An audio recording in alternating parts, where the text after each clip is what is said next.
Hi friends, driver సోదరులందరికీ good afternoon అన్న. ఇవాళ మార్నింగ్ అయితే వెహికల్ అయితే తీయలేదు, ఎందుకంటే బండిది కొంచెం పని ఉండే. బ్రేక్ లైట్లు ఇట్లా పోయినుండే, బ్రేక్ లైట్లు వైపర్లు అవన్నీ చేంజ్ చేసుకుని ఉంటాయి. అందుకని దగ్గర టైం పట్టింది. అందులోనూ నైట్ బాగా లేట్ అయిపోయింది కదా, లేచిందే బాగా లేట్ అయింది. మార్నింగ్ 8 అయింది. అందుకని ఎలాగో లేట్ అయిందని చెప్పేసి ఆ పని మొత్తం కంప్లీట్ చేసుకొని ఇప్పుడైతే మధ్యాహ్నం అయితే తీస్తున్న వెహికల్. టైం వచ్చేసి 3:30 అవుతుంది. చూద్దాం ఇవాళ ఈ టైంకి తీసి నైట్ ఒక 7-8 గంటల వరకు అయితే చేయాలని చెప్పేసి అనుకుంటున్నా డ్యూటీ. చూద్దాం ఈ షార్ట్ అవర్స్లో ఎన్ని బుకింగ్స్ అవుతాయి, మనం ఎంత ఎర్నింగ్ చేస్తాం అనేది చూడాలి. ఇప్పుడైతే మీకు టైం అయితే చూపిస్తాను. ఇగో టైం వచ్చేసి 3:26 అవుతుంది. 3:30 అనుకోండి. రీడింగ్ అయితే 0 వేద్దాం ఫస్ట్. ఓకే, రీడింగ్ అయితే 0 అయిపోయింది. Let's go online.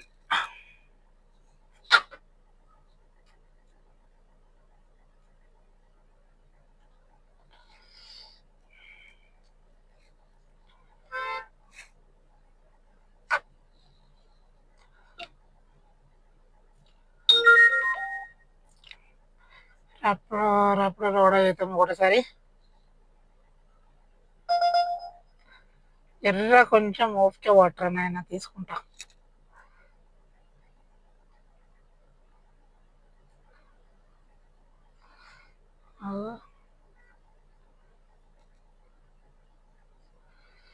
ఓకే, ర్యాపిడోలో కూడా ఆన్లైన్ అయింది, రెండిట్లో ఆన్లైన్ అయిపోయింది. ఇక్కడ ఇస్తుండో ఫస్ట్ 3:30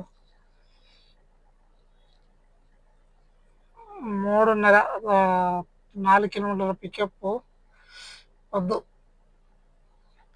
ఇంకొకటి ఫ్రెండ్స్, 2:30-3 కిలోమీటర్లు దాటితే పికప్ తీసుకోకూరి. ఎందుకంటే సరే అమౌంట్ ఎక్కువ చూపించిన ఆ దగ్గర పోయే వరకు వాడు ఉండడు, మధ్యలో వరకు క్యాన్సిల్ చేస్తాడు, మనకు బొక్క పడుతుంది. ఒక్కోసారి ఊబర్ వాడు క్యాన్సిలేషన్ ఫీజు ఇస్తాడో ఇయ్యడు చెప్పలేం. బషీర్ బాగ్ 4 కిలోమీటర్ల పికప్, మళ్ళీ అదే వస్తుంది.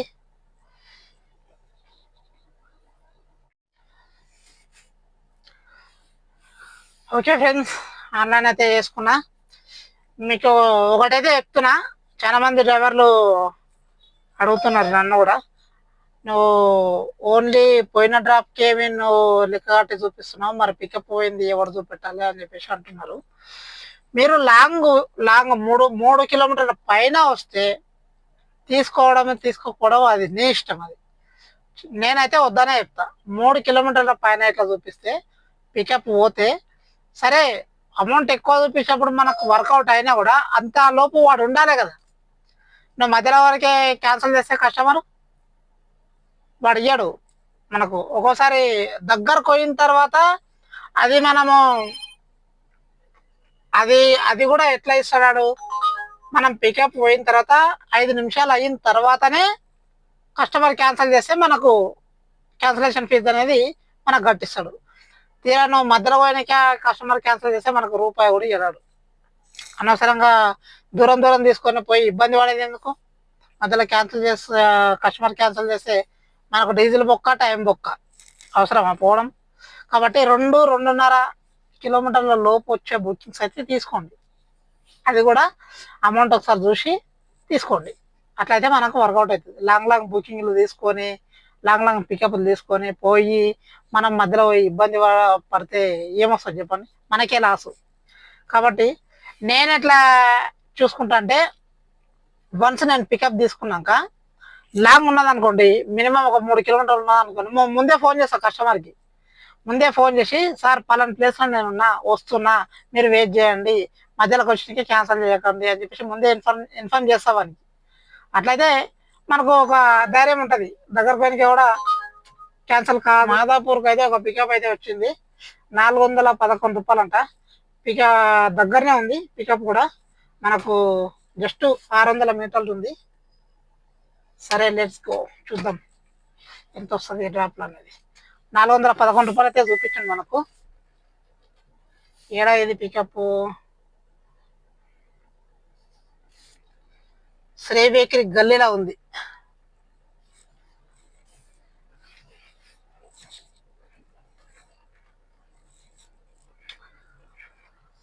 ఓకే, మనకు డ్రాప్ అయిపోయిన తర్వాత మళ్ళీ మీకు అప్డేట్ అయితే ఇస్తాను. ఈ డ్రాప్లో మనకు ఎంత వచ్చింది ఏందనేది చూసి మీకు మళ్ళీ ఫర్దర్ అప్డేట్ అయితే ఇస్తాను మాదాపూర్ వెళ్ళిన తర్వాత. హాయ్ ఫ్రెండ్స్, ఇప్పటి వరకు అయితే మన వెహికల్ 109 కిలోమీటర్లు అయితే తిరిగింది. టైం వచ్చేసి 8 గంటల 11 నిమిషాలు అయితే అవుతుంది. మనకు ఇప్పటి వరకు అయిన బిల్లు వచ్చేసి 1500 పైచిలుకు, అంతే 1555 రూపాయలు అయితే అయింది.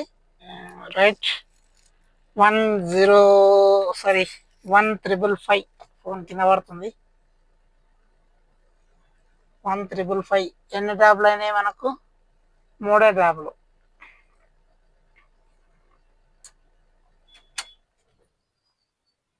ఫస్ట్ బండి యాడ్ చేస్తే కానీ ఫోన్ స్టడీగా ఉండదు. రైట్, 3 డ్రాప్లకు మనకు 1555 రూపాయలు అయితే బిల్ అయింది. ఆ 3 డ్రాప్ల డీటెయిల్స్ అయితే ఒకసారి చూసుకుందాం.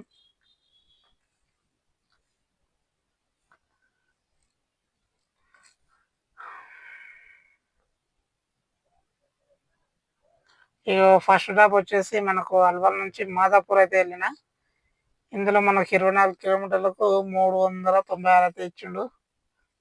ఆ తర్వాత మాదాపూర్ నుంచి ఎయిర్పోర్ట్ అయితే వెళ్ళిన.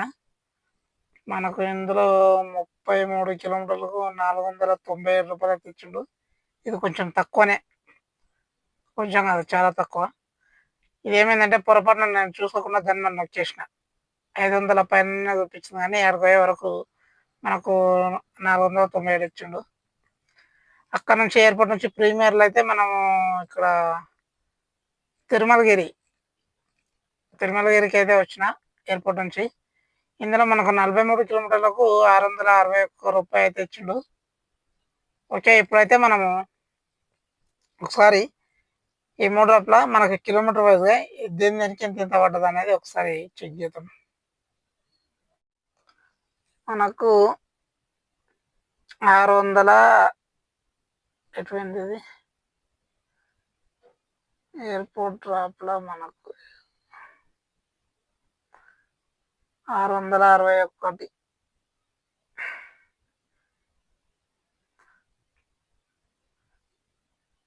Divided by 43. ఈ డ్రాప్లో మనకు 15 రూపాయల పైన పడ్డది బయటికి. మనకు నైట్ దాంతో పోల్చుకుంటే ఇది జర తక్కువనే. ఇది ఇంకా ఘోరం, 497.99 కదా, 498 అనుకోండి. 498 డివైడెడ్ బై 33 కిలోమీటర్లు. ఈ డ్రాప్లో కూడా మనకు 15 రూపాయలు పర్ కిలోమీటర్ అయితే పడ్డది ఎయిర్పోర్ట్కి. దాని తర్వాత అంటే దానికంటే ముందు 396 డివైడెడ్ బై 24, 396 డివైడెడ్ బై 24 కిలోమీటర్లు. ఈ డ్రాప్లో అయితే మనకు 16 రూపాయల ఆటోని అయితే కిలోమీటర్కి అయితే పడ్డది. 16 రూపాయలు అనుకోండి.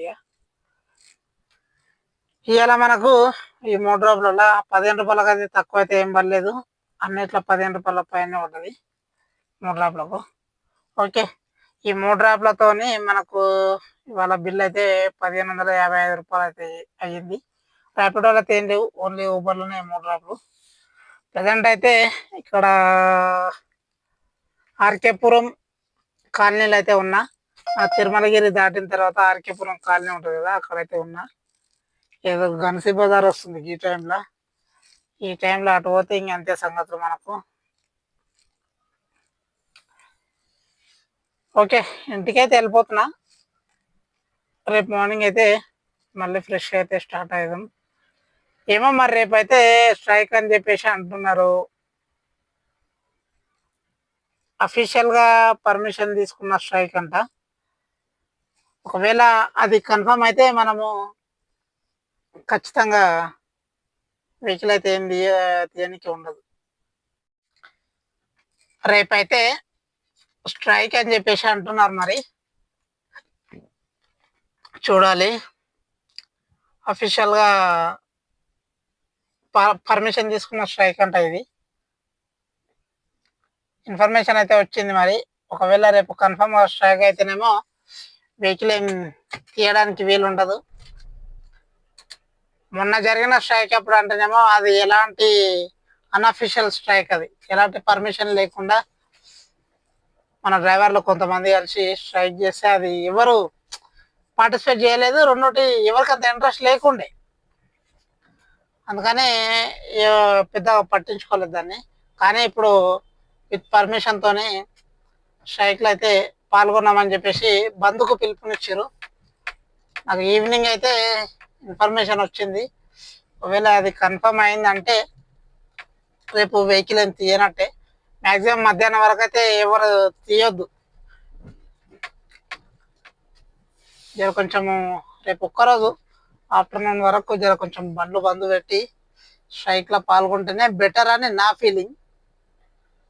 ఒకవేళ మన పర్సనల్ బుకింగ్ వైజ్ అంటేనేమో అది ఎవరి ఇష్టం వాళ్ళదే. కానీ ఇక డ్రైవర్ అన్నాళ్ళు అందరు కొట్లాడేది, మనం అందరం కొట్లాడేది అందరి మంచి గురించే కదా. చూద్దాం. ఇట్లా అఫీషియల్గా ముందస్తుగా డ్రైవర్లకు ఇన్ఫర్మేషన్ ఇచ్చి స్ట్రైక్ గురించి తెలియజేస్తే ఏ డ్రైవరు వెహికల్ అని తీయరు మ్యాక్సిమం అయితే. అట్లా కాకుండా అప్పటికప్పుడు డిసైడ్ అయ్యి స్ట్రైక్ చేద్దాము అది ఇది అని చెప్పేసి 10 మంది గ్యాదర్ అయ్యి స్ట్రైక్లో పాల్గొంటే అది ఎవరికి తెలియదు కదా. ముందస్తు ఇన్ఫర్మేషన్ లేదు కాబట్టి డ్రైవర్లు తెలియక వెహికల్స్ తీస్తారు. అప్పటికే ఫీల్డ్లోకి వచ్చి నడిపేటోళ్ళు చాలా మంది ఉంటారు. కాబట్టి ఇట్లా ముందస్తుగా ఒక అఫీషియల్గా ఇన్ఫర్మేషన్ ఇచ్చి ఒకరోజు ముందుగా ఇన్ఫర్మేషన్ ఇస్తే ఖచ్చితంగా డ్రైవర్లు కూడా తెలుస్తుంది, అందరికీ తెలుస్తుంది. అరే రేపు స్ట్రైక్ ఉంటుంది కదా అని చెప్పేసి అందరికి తెలుస్తుంది. కాబట్టి అందరూ కోఆపరేట్ చేయడానికి వీలు ఉంటుంది. అట్లా కాకుండా ఇష్టం వచ్చినట్టు స్ట్రైకులు చేసుకుంటా ఇష్టం వచ్చిన టైంలో ఇష్టం వచ్చినట్టు చేస్తే ఎలాంటి ఇన్ఫర్మేషన్ లేకుండా స్ట్రైక్ చేస్తే మిగతా డ్రైవర్లకు ఎట్లా తెలుస్తుంది. కాబట్టి స్ట్రైక్లు ఏమైనా అంటే బందులు కానీ స్ట్రైక్ కానీ ఇట్లాంటివి ఏమైనా చేస్తే ముందుగా డ్రైవర్లకు ఇన్ఫర్మేషన్ ఇస్తే వాళ్ళకు కూడా తెలుస్తుంది. కాబట్టి పాల్గొనేటోళ్ళు పాల్గొంటారు. ఓకే ఫ్రెండ్స్, చూద్దాము. రేపు ఒకవేళ స్ట్రైక్ కన్ఫర్మ్ అయిందనుకో, ఇక రేపు మార్నింగ్ అయితే వెహికల్ ఏం తీయనట్టే. రేపు ఈవినింగ్ మేబీ మధ్యాహ్నం ఇవాళ ఎట్లా తీసినాం 3 గంటలకు అట్లా అయితే తీసే అవకాశం ఉంటుంది. ఒకవేళ రేపు సాయంత్రం వరకు కూడా అదే స్ట్రైక్లో ఉంటే ఇట్లా ఎల్లుండి మార్నింగ్ అయితే వెహికల్ తీయాల్సి వస్తుంది. ఎల్లుండి కూడా పండుగ, మళ్ళా ఎల్లుండి సిచ్యువేషన్ ఎట్లుంటుందో మరి. ఓకే, ప్రజెంట్ అయితే డ్రాప్లు ఏం రావట్లేదు, ఇంటికి అయితే వెళ్తున్నా నేను. ఇలాంటి ఎర్నింగ్స్ అయితే ఇంత ఏమన్నాయి. నా వీడియో నచ్చినట్టయితే లైక్ చేయండి, షేర్ చేయండి, సబ్స్క్రైబ్ చేసుకోండి ఫ్రెండ్స్. ఓకే, మళ్ళీ డ్రైవర్ సోదరులందరికీ గుడ్ నైట్ అన్న ఉంటా. Bye bye.